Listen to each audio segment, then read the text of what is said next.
Hi guys, welcome to Twin Peaks Twin Perspective. I'm Joe, and tonight I'm going to be doing a bit of a series review, be laying down some of the thoughts and feelings that I have about the entire series. I'm flying solo tonight, but I'll probably do another video real soon with my brother, and he'll be able to tell you how he feels as well. I didn't really prepare anything. I've had a good, more than 3 weeks now since it ended, since Twin Peaks: The Return ended. I've had about 3, 4 weeks to think about it, process it. I didn't dwell on it too much though.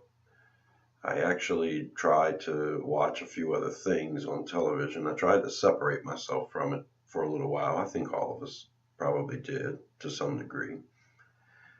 And some of us probably spent a lot of time trying to theorize and break down every little piece. Some people started the rewatch right away. I'm going to do a rewatch after I purchase the DVDs, which should be released in December.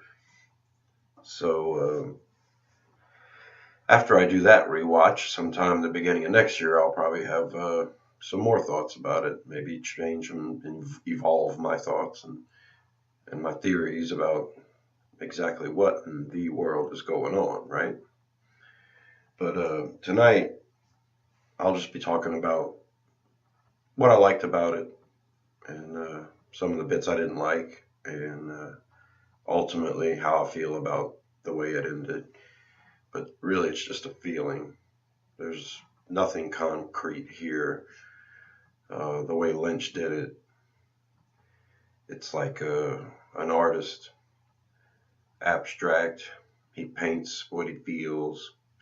He never reveals what he was thinking or feeling at the time, but he reveals enough for us to know. You know, we do our digging and we know the things he likes and things he's done before, and possible meanings behind all the metaphors. And I think that we know him well enough to know that he'll even appreciate happy accidents if something feels right at the moment.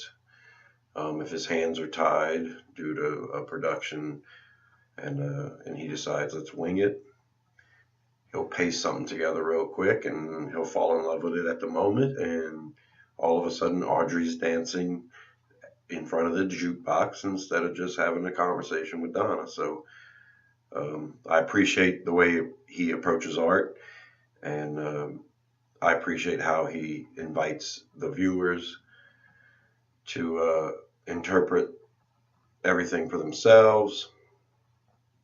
And we are all so alike and yet so different. So it means a lot of different things to different people. Some people think the ending is a happy ending, and some people, like me, think that that's not possible. But you let these guys connect the dots, and all of a sudden it becomes apparent why they were moved to feel that way. You know, you take all the little bits and pieces and the abstraction, and I think it's refreshing. You know, not a lot of directors do that. Be a real artist, especially on television. So ultimately, as frustrating as it can be, and we're all programmed to watch these television programs the way they are, the way they're all so structured. You know, cardboard cutout, and Lynch gives you something so far in left field that it leaves you frustrated because your expectations. And I'm a fan of Lynch, so I know that he's going to do it to me. He's going to pull the rug out from under me. He's going to flip the script, however you want to describe it. And with Twin Peaks, I never felt like that was necessary. I felt like the story was strong enough, the characters were strong enough, where we didn't need no fourth wall being knocked down, or we didn't need multi-dimensions or multiple timelines. We could just live inside that beautiful world that was created and dreamed about for 25 plus years. Thought it was good enough. Hence my frustration. Now, before I break everything down, full spoilers, everything Twin Peaks, of course, meaning the books, the old series, the new series, all of it. Okay, what do I want to talk about first? I don't want to jump straight to the ending. I want to focus on the stuff I really liked about it. The return as a whole, I would like to give it a ranking of 9 out of 10. That would be the highest 9 possible. 9 out of 10 meaning that the only thing that was ever on television that was a 10 out of 10 would be the original Twin Peaks, right? So this falls short of the original to me.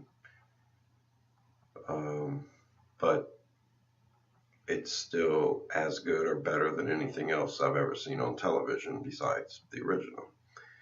So it's a welcomed addition into the Twin Peaks world. I really loved the story of Dougie. I got it from the beginning. I understood what was being portrayed here. It felt like a natural thing where there's a person in your life who you know, and then all of a sudden they're not acting the same. And as much as you want them to be who they were, they can't, and every now and then you get glimpses. I mean, this could be dementia, Alzheimer's, or something like that. But it could also be a statement on how we mature in life and the things we see. And regardless of who you were 25 years ago, if you've had any physical stimulation at all in your life, if you've introduced anything around you into your life, it's going to affect you. And so there's no way you can go back. And that was something that I felt from the beginning. And it frustrated a lot of old fans not having Coop, having Dougie. But I liked Dougie because I always looked at him as Coop. So every time we got Dougie, I knew that was Coop. That's the Coop we were going to get. So I better enjoy it. And I did. I liked it. It didn't bother me that he was a space cadet. It didn't bother me that no one was taking him to the doctor or trying to figure out what was wrong with him. I felt like the Dougie was a certain way before and we didn't know 100%. So I felt like a lot of this was probably regular, and eventually we would get some sort of explanation. At least I hoped we would. And then we find out he was in a car accident, and so that's what we got to take from it. The doctor visit, which took forever to finally happen, ends up a basic physical, no CAT scan required, I guess. You know, a lot of frustrating things in the show. But as an experience, a week-to-week experience, I wouldn't trade it in for nothing in the world. And I never experienced anything like that before, watching a show, thinking about it every week, all the time, and then being completely surprised when the next episode actually airs. Yeah, I didn't see the original Twin Peaks when it aired on television. I knew all about it and was tuned in as much as I could without having a television. And by the time I was able to watch all of it, was only when it was available for rental. So yeah, I saw the original first season, and then it took probably 5 years before I saw the second season. So I had my time and waiting, and but of course I binged the second season as soon as it happened, as soon as I got it. And the second season to me was very strong. I had little problems with anything that was happening. I understood the change. And it made sense at the end of the second season when we find out is Jupiter and Saturn meet, and there's a possibility of change, and we see all the characters changing. And I thought it was affirmation there at the end that should have been happening, that Ben Horne should have been winning the Civil War, and Nadine should have been thinking she's 18, that all these things were in place because Jupiter and Saturn were meeting. So the only plot lines that bothered me at all in the second season were the little Nikki plot line and Evelyn and James. Those were the things that, as I watched it for the first time, when they were happening, those scenes were happening, I was like, can we just move it on, please? But everything else I really liked. Now, The Return, same thing. It kind of threw me off at first, episode 1 and episode 2. It set us up for all this stuff with the glass box and the Bill Hastings murder and the body in Ruth Davenport's apartment. We barely see any of Twin Peaks, and we see a little bit of Coop struggling on the other side. After the second episode, I thought to myself, well, he wanted to redefine television again, and he was going to bring back an old show, and it wasn't going to be fan serviced, it wasn't going to be regurgitated, same thing from before. It was going to be something totally different, and it was, so mission accomplished. And then parts 3 and 4, 3, which I think is one of the best, where Coop finally does exit the lodge and becomes Dougie. Part 4 starts, and he's Dougie again. He's still Dougie, and we see that we're going to experience a morning with Dougie. But when he drank that coffee at the end of part 4, I thought to myself that might have awakened Cooper. I thought it was a nice little punk. We got us a little psych out. We're going to have our good old Dale come part 5. And instead we got him going to work and getting the case files and having to go home and do work. And that was the one moment when Dougie bothered me the most. When I realized, okay, we're going in it. We're going to be seeing Dougie, not good old Dale. So it was frustrating, and at the same time, the more I watched it, the more beauty I got out of it. So by the time part 6 starts, Don't Die, I've kind of accepted that we're going to have Dougie. We're not going to get Coop. We're not going to get Coop for a while. And Don't Die, that episode, part 6, it seemed to pick up a little bit. We were getting more well-defined characters in Twin Peaks. This Richard Horne character was kicking around, and the sheriff's station was getting closer to revealing the log lady's message from the log to Hawk. I believe it's part 7 when Hawk finds the pages of the diary. So you start to feel like by part 7 that we're really getting somewhere with Twin Peaks. And it all started to feel like, okay, we're going to connect the dots. Everything's going to lead back to Twin Peaks. We're going to end up in Twin Peaks.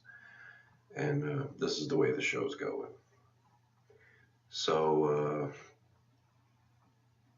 there was a thing about music. The first 3 episodes, we got hardly any music at all. And people were frustrated about that too. Where is Angelo Badalamenti's classic score? It was part 4. What was that called? Brings Back Some Memories. And we get the Laura theme kicking in for when Bobby sees the picture of Laura. And we also get, was it Take Five Quartet or something? The breakfast scene there at the end of part 4, which the feel of it and the presentation of it behind the comedy was so classic Twin Peaks. And I could still see why people would be frustrated because, okay, we waited all this time for you to finally give us what made Twin Peaks so magical.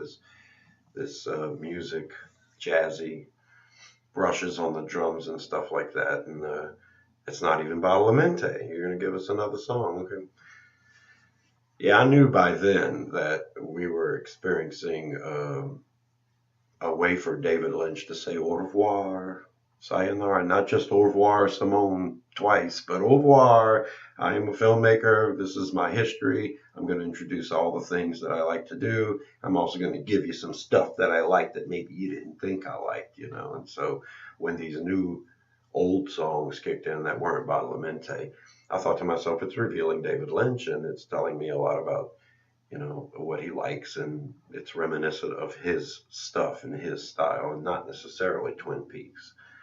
But it fit the Twin Peaks mold too. It just wasn't Badalamenti, which I thought for sure we were going to get a brand new score, wall-to-wall music, all new Badalamenti, and much like Fire Walk with Me, just like a step from Twin Peaks evolving into something else and still fitting the mood. And well, we did get a lot of new original Badalamenti stuff, and all of it was very beautiful. But most of the soundtrack, as you know, was like a pop album, especially in the Roadhouse. That would be the Roadhouse, not the Bang Bang Bar, the Roadhouse. And we also got other songs sprinkled in there, but majority sound effects designed by David Lynch and Dean Hurley had a lot to do with it too, and so rubbed a lot of people the wrong way. But right around there, part 4 is when we started to get more music, a little bit more music, and then even though part 5 drug a little, part 6 seemed to pick it up just a little bit more, but then part 7, which There's a Body All Right. You know, it seemed to me like that's when things really started to happen. The Air Force showed up to investigate the Briggs body. Finally, we're going to get a connection.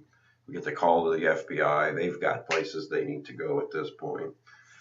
So, and like I said before, with Hawk finding the pages of the diary. So it looked like we were on the way to just wall-to-wall things happening. And then part 8 happens. Now, part 7 and part 9 part 9 was called This Is the Chair. So There's a Body All Right, part 7, and This Is the Chair, part 9. Those are two of my favorites in the 18 episodes of The Return. It doesn't get much better than part 7 and part 9.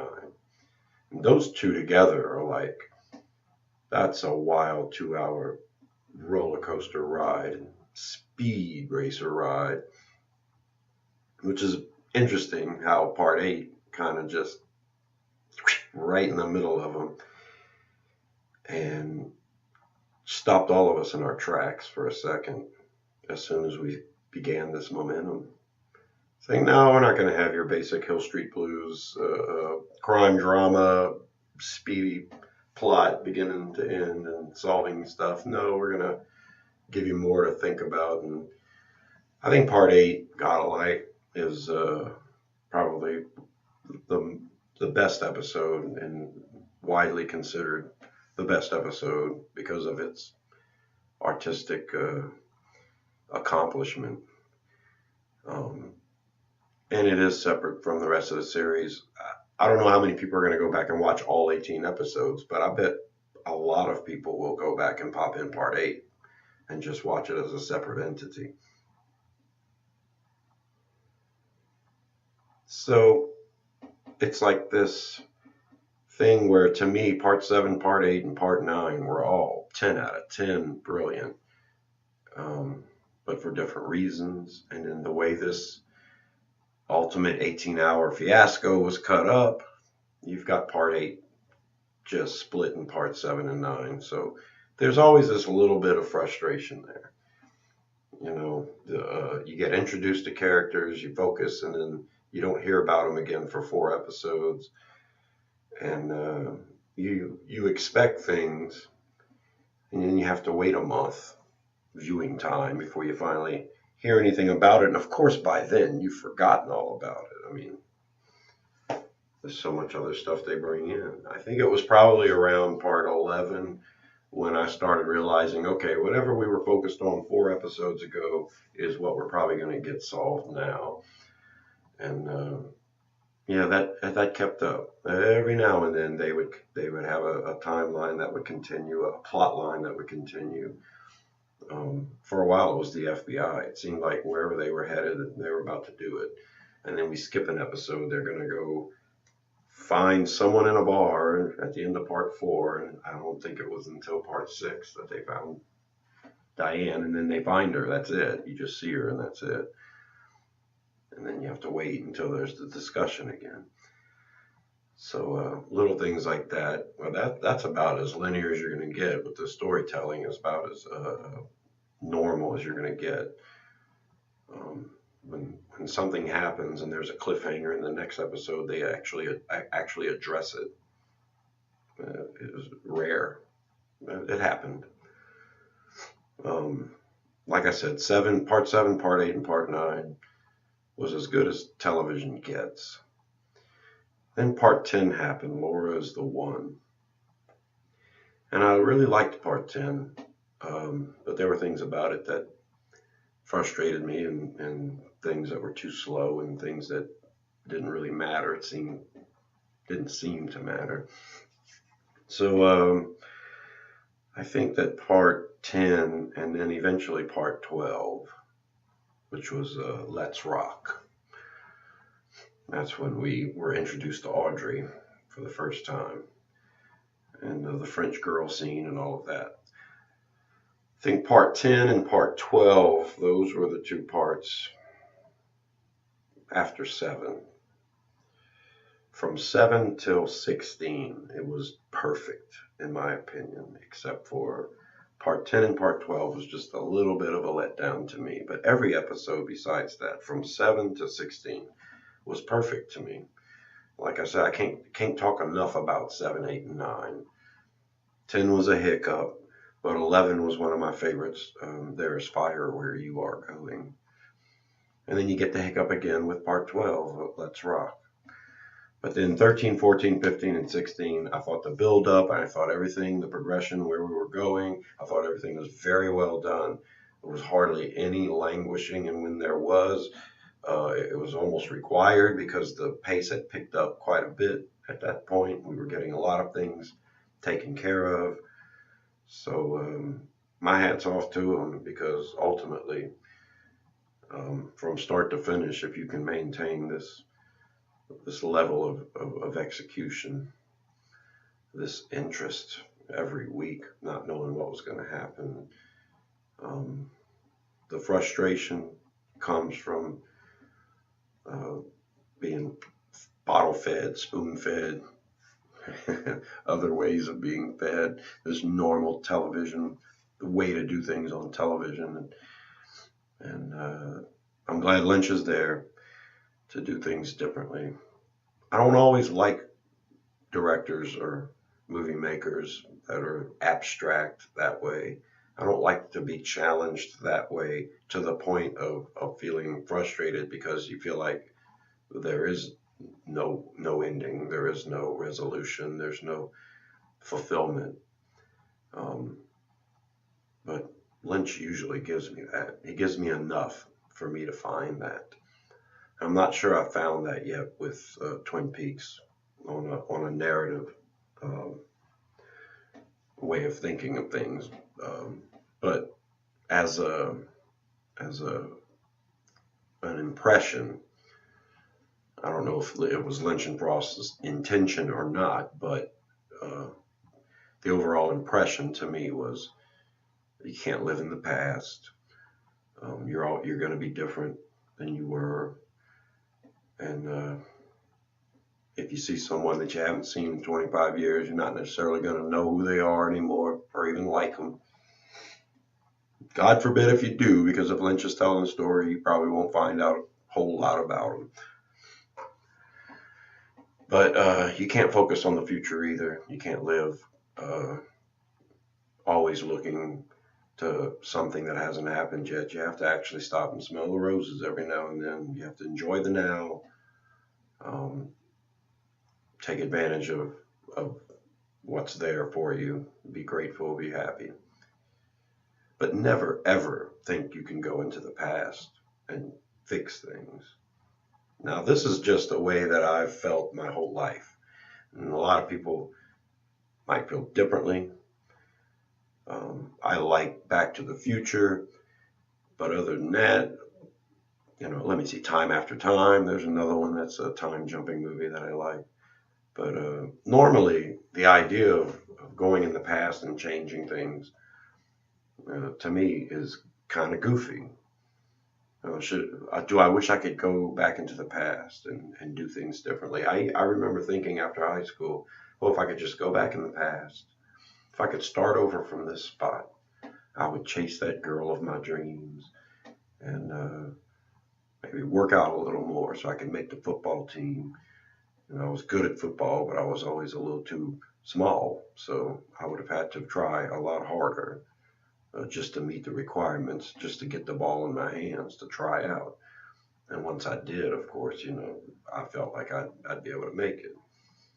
Oh, that sounds great back when I was right out of high school and thinking, yeah, I wish I'd have done this differently. And then just by example, the football story, the stories of concussions and everything else comes out. And I have this realization one day that, man, if I went back in the past and changed my life and became a football player, what if I'd have had a horrible neck injury and ended up a vegetable the rest of my life? Yeah, went back and thought I was doing the right thing, and shoot, I got both my arms and both my legs, so I shouldn't complain about anything, right? Just be happy for the way things are. Learn from your mistakes. But I did go after that girl, and I got her, and I married her. So, you see, you don't have to go into the past to change things. You just get up and go and get it. Now, thank God she loved me, too. She married me. But look at what you've got. Make do with what you've got. If there's something that you want and you don't have it, go out and get it.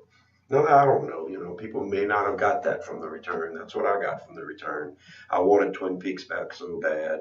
And before it started, I thought to myself, this is David Lynch. He could just have Big Ed. I think my brother said it best. It could be Balthazar Getty standing in Big Ed's gas form for an hour, just standing there doing nothing. And then Big Ed walking in every now and then to grab a tool. If they'd have gave me that for an hour, I'd have been happy because we didn't have Twin Peaks, and I'd have taken that instead of no Twin Peaks.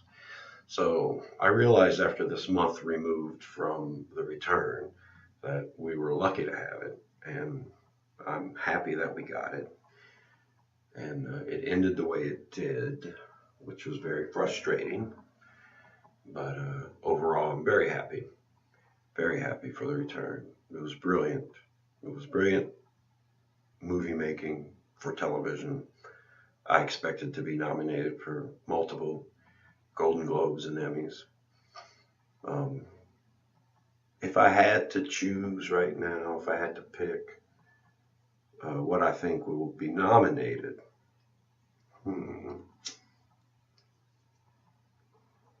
well, it'll probably be a miniseries or TV, miniseries, limited event series. It'll probably go in that category, which is this past year, the Emmys, just a couple of weeks ago, actually. Laura Dern won Best Supporting Actress in that category. So probably won't be up for drama. It'll probably be up for limited event series, whatever they call it. But for that, I'll say it'll get nominated for Best Series. Of course, Best Director. And I don't know if they turn in different episodes, and if a singular director can be nominated multiple times, If I had to be episode specific, I would say Part 8. David Lynch should win Best Director for Part 8. But if it's just for a series as a whole, he's got an advantage. He directed every part of it. So I expect Lynch to win that Best Director. Don't know if it's going to win the Best Series, but I expect Lynch to win Best Director. Best Lead Actor, Kyle MacLachlan, no questions asked. I don't know if he's going to win, but if he's eligible to be nominated and he's not, it's a travesty to whichever Academy doesn't do it. The man needs the notification. He deserves it. And personally, I think it would be ignorant to ignore it. I think his performance is so good that you have to be a moron, or you have to have some other reason not to do it besides picking something better or something that deserves acknowledgement more. It's really all this is. It's just acknowledging performances. And Kyle MacLachlan's had a very long career, and this was the best work he's ever done. So that's pretty simple. Don't know if he's going to win, but he should be nominated. Don't know if you can consider any of the actresses as a lead actress, so I'm not sure. The only one that would possibly come to mind in my mind is Naomi Watts, but I think she'll fit in that supporting actress category, as will Laura Dern. So I'm going to say Naomi Watts for certain will be nominated, and quite possibly Laura Dern as well. They're both darlings. They both deserve it. And supporting actors, a difficult one for me. A lot of strong supporting actors in other limited event series, I'm sure, will come to fruition before Twin Peaks qualifies and gets in these awards. I'm sure there'll be plenty of them that are very worthy. Right now, all I've got to look at is Twin Peaks, and the performances that come to mind for supporting actor. First and foremost, Matthew Lillard. And I can see an argument being made for Jim Belushi, as well as Tom Sizemore. Now, when it's all said and done, other performances will probably be recognized, and these will all be put on the back burner, and maybe none of them will make it as a nomination. I think as a whole, when it's all said and done, I think people will point towards Matthew Lillard and say, yeah, he deserves recognition for this. And I think Jim Belushi and Tom Sizemore deserve notification too. Hey, these guys did great. Check them out. There's a lot of other great performances there, but those are the performances I think you got to keep an eye on for award show season. Now, best editing. A lot of you may think it'll be a crime if it's not nominated. But I don't know if there is an editing category for limited series. But I'm not sure if it will, and not sure if it deserves it. I think it was a massive undertaking, 18-hour film, to be split up in the television 1-hour parts. I know the work was put in, and these different academies that pick this stuff, maybe they'll recognize that. I'm not sure. For cinematography, though, without a doubt, it should be nominated. Peter Deming did an excellent job. If soundtrack is a possible nomination, certainly. And song, don't know if that's a nomination for Golden Globes limited series or what, or even Emmys. You don't see those things for the limited series when you watch the television show, but there's a lot of awards they give out and they just kind of post them on their website or whatever. Sound design, I really hope that there's a chance that David Lynch and Dean Hurley can get recognized for the sound design. Sound mixing, probably not so much. I don't own the best surround sound system there is. So if the mixing's any good, I wouldn't know. I had a flat screen HD TV, and that's what I was listening to. And a lot of times, a lot of stuff was mixed very low. And a lot of stuff was mixed too high, like that damn horn in part 11. Anyway, but the sound design was impeccable, the best I've ever heard.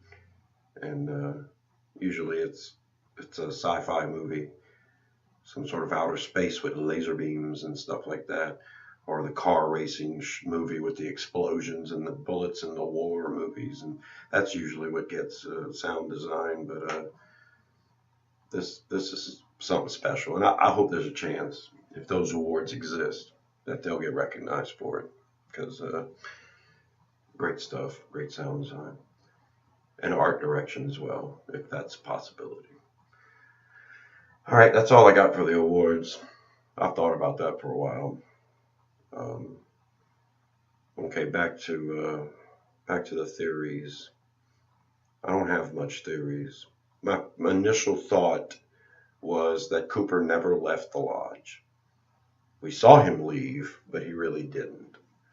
He stayed there and he tried to accomplish the mission that he thought was important, and ironically suggested to him by the evolution of the arm. Because the arm asks Cooper from the beginning, the part 1 or 2, do you remember your doppelganger? And from then on, his quest was to grab his doppelganger and bring him back. That was the whole point to the return. And Cooper was struggling to do this as Dougie Cooper.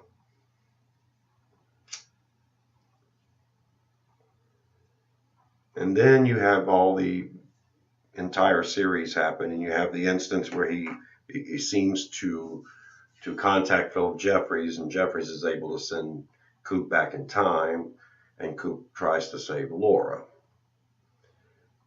When this happens, Coop is sucked back into the lodge and seems he's experiencing everything again, except Laura's not there, which indicates he saved her. But then he runs into the doppelganger. The evolution of the arm again.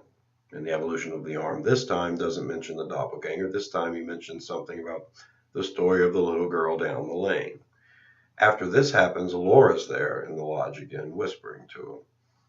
It's almost as if this suggestion opened up a whole new way of Coop thinking of things. Where Laura's not alive anymore. He didn't save her anymore. She's in the lodge again for some reason. So his next quest seems to involve girls and nothing else. He has to sleep with Diane and he has to find Laura.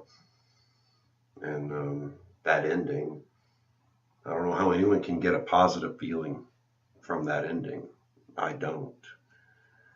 I've read lots of theories about it. That since Laura realized who she was, Carrie remembers Laura, then that defeats Judy somehow. None of them really rub me the right way. I don't feel them at all.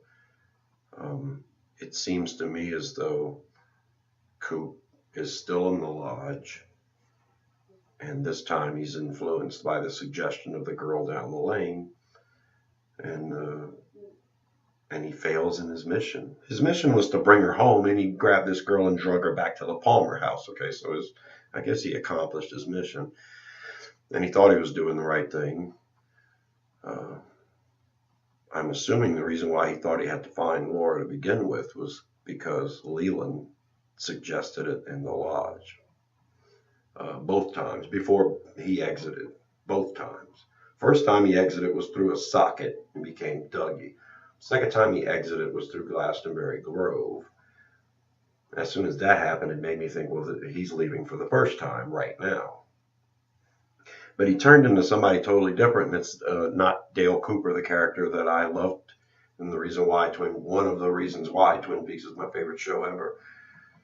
He became Richard Cooper, this guy that was a complex man who wasn't sure if he could had to shoot first and ask questions later, or bark orders out, or whatever. Wasn't even sure what year it was by the end of it. I didn't like the sex scene with Richard and Linda or Coop and Diane. Didn't like the romance between Cooper and Diane. That felt very weird from the get-go. As a matter of fact, I said on my review that once Naito becomes Diane, the whole show loses me from that point on. If they really wanted me to be excited for Dale and Diane's relationship, we should have had a little more to go on. He should have at least hugged her, held her first, like he missed her, before he kissed her so awkwardly in front of everyone standing there, and then turns and announces that he's going to leave, and I'll see you again sometime, maybe all of you, I hope. And I don't know, everything from that point on is just weird. Now I'm not a Cro-Magnon or anything. I'm not a Neanderthal, because I don't get it. I get it. I just don't like it. And the way I was able to accept it was somebody in one of the posts told me, these are different timelines. The return happened. It just happened in another timeline. Laura is dead, and Twin Peaks did happen. The first 2 seasons, they happened. It's just in another timeline. And that made me feel better. It made me think, okay, good. If they come back with a season 4 and we're in this timeline where he's Richard, I'm going to go with it as a David Lynch movie that should have little or nothing to do or feel about Twin Peaks. The Return had a little bit to do and feel about Twin Peaks. Enough so where I was along for the ride. I love David Lynch.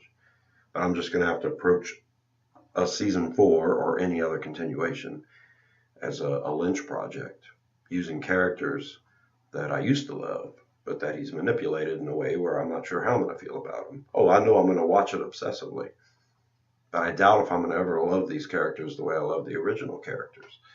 We'll see. But you keep hanging Dale Cooper in front of me and make him act like somebody else the entire time, and you don't give me a little bit of Dale. I mean, come on, what we got? Technically, we got 5 episodes with Dale, but he didn't act like himself, really. He was in the lodge, and then once he exited from Glastonbury, he wasn't the same. Once he got to the sheriff's station, he really wasn't the same. And when Tommy really got him was when he woke up out of that coma in the hospital. Barked a few orders out in classic Coop style, knew everything, and got it going. And man, well, wasn't that the best feeling ever? It felt like we were about to climax, and only we didn't. And I don't have that problem, see. So yeah, Lynch was a little frustrating. The way he did things, it was frustrating. But overall, I have to give it credit. They gave me some stuff that was amazing, and things that I didn't think I'd ever see. I mean, just to go back and to think about how it felt from week to week with all these different things happening, and it's an experience I don't ever want to forget. I won't trade. I'll never forget.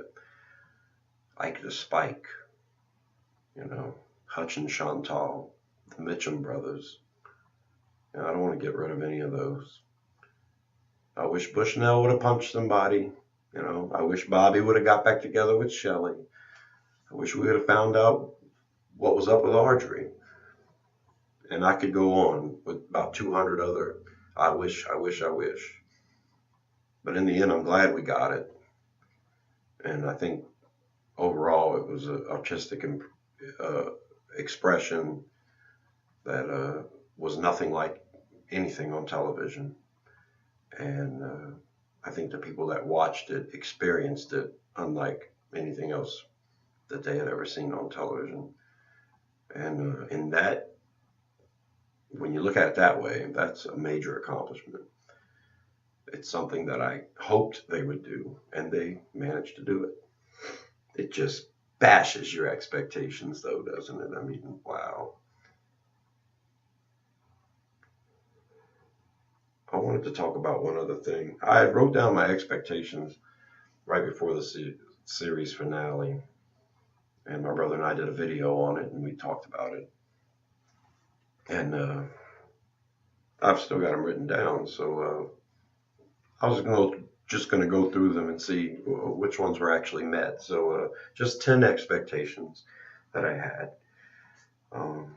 The first one, I wanted them to find Diane, and they did.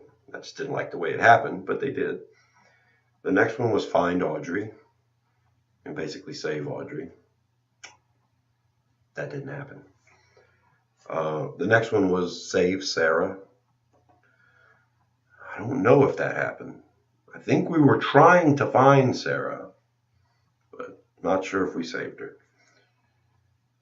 Number 4, ironically, find Laura. And he did, and it kind of went downhill from there for me, but number 5, I need an explanation, just a little bit more about the glass box and the experiment model and the experiment. Well, we didn't get much more, but because of the definition of Judy, I believe that is a little bit extra information towards the glass box, so I'll check that one off. Number 6 was actually who's Judy? And yeah, I thought the ultimate goal in the whole series was to stop Bob somehow and send the doppelganger back to the lodge.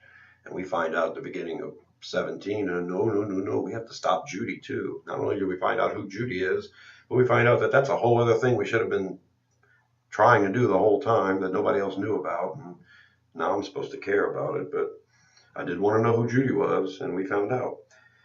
Number 7 was see the Coop Tulpa. I wanted to see Dougie 2.0, and we got to see him, and that was great.